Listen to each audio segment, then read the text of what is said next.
রমজানের সাহরি ও ইফতারের সময় আগে পরে হলে তার শরীয়ী বিধান কি? সাহরি বা ইফতারি যদি আগে বা পরে হয়ে যায়, কথার কথা ইফতারি টাইমের আগে করে ফেলেছেন, সূর্য এখনো ডুবে নাই, তাইলে ওই রোজা হয় নাই, ওটা আবার রাখতে হবে। আবার সাহরিটা যদি পরে হয়ে যায়, ফর এক্সাম্পল ফজরের ওয়াক্ত হয়ে গেছে, 5টা এত মিনিটে হয়, আপনি জানতেন না যে এত মিনিটে সাহরির সময় শেষ হয়, এই জন্য আরো 10 মিনিট পরে আপনি খেয়ে ফেলেছেন, তাহলে ওই রোজা হবে না। ওই রোজাটা আপনাকে আবার রাখতে হবে।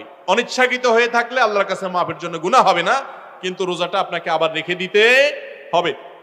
এই জন্য সাহরি এবং ইফতারি টাইমলি করার চেষ্টা করতে হবে। তবে এর মানে এটা না যে ইফতারি আবার দেরি করে করবেন, ওয়াক্ত হয়ে গেছে নিশ্চিত, আর দেরি করবেন না। হাদিসে আসছে এই উম্মত ততদিন পর্যন্ত কল্যাণের মধ্যে থাকবে যতদিন পর্যন্ত তারা ইফতার তাড়াতাড়ি করবে আর সাহরি দেরি করবে।